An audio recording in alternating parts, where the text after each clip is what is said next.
J'ai traversé la mort et j'ai rencontré Dieu. La randonnée a toujours été mon refuge, mon lieu de ressourcement. Ce jour-là, j'étais parti seul, comme souvent, dans un endroit que je ne connaissais pas, retiré du monde. Je sais, ce n'est pas prudent, mais j'ai toujours pratiqué ainsi.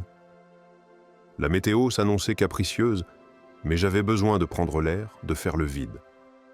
En fin d'après-midi, alors que j'étais sur le retour, un épais brouillard s'est abattu.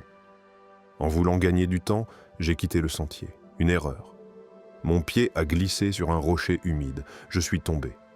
Je me souviens d'un grand bruit sourd, puis du silence. Autour de moi, tout semblait ralentir. Un silence étrange m'a enveloppé.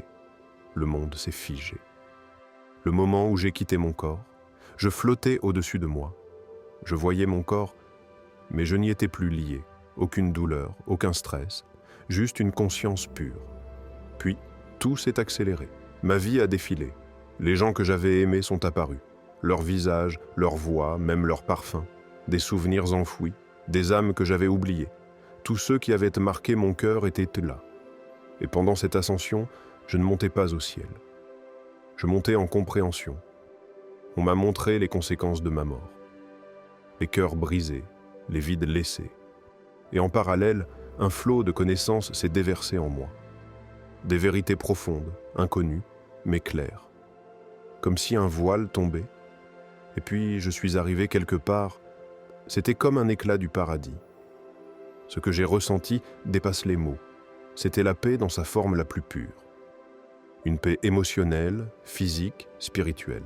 Les couleurs, la lumière, la sensation d'amour absolu, c'était le paradis. Ou au moins une parcelle. Puis une lumière a émergé. Au début, elle ressemblait à un coucher de soleil spectaculaire en forêt. Mais en s'approchant, j'ai distingué une silhouette. Un homme de lumière, d'amour, de paix, de puissance, de vérité. Et je l'ai su. C'était Dieu. Il n'a pas eu besoin de se nommer. Sa seule présence suffisait. Sa présence disait tout. Et il m'a parlé. Pas avec des mots. Il a parlé en moi, dans mon esprit. L'amour est un choix. Je suis l'amour. Et cette vie que tu as menée, elle ne m'était pas dédiée. Tu ne m'as pas choisi. Tu es passé à côté. J'ai été brisé par cette vérité. Même si je me considérais comme un chrétien bizarre, je n'ai jamais compris pourquoi j'ai eu cet état d'esprit athée pendant cette expérience. Je m'attendais vraiment à perdre conscience et cesser d'exister. Ma conscience ne s'est cependant pas interrompue. En fait, j'ai eu la sensation d'avoir une super conscience. Je me suis effondré intérieurement. J'ai demandé pardon de tout mon être.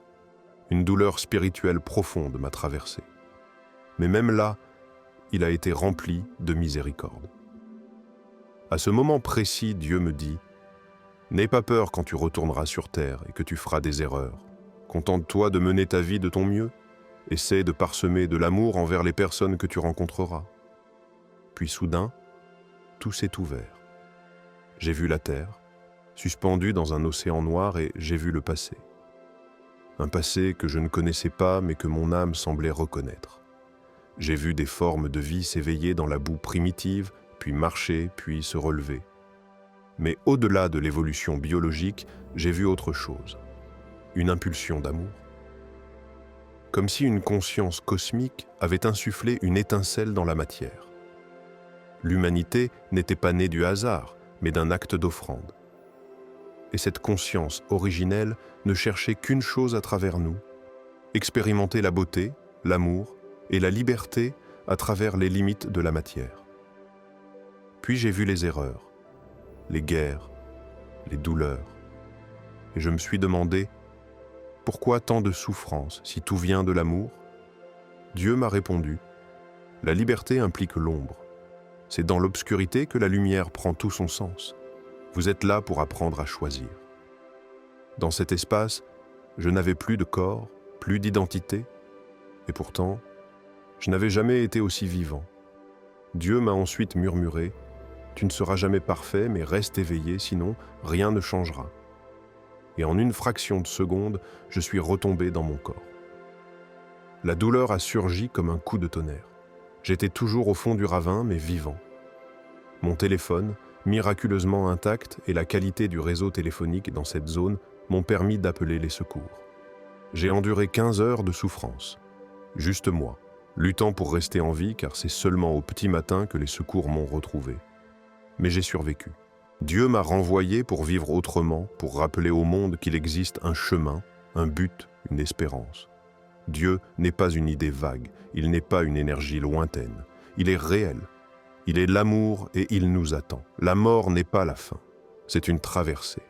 Et si nous connaissons celui qui nous attend, elle devient la plus douce des transitions.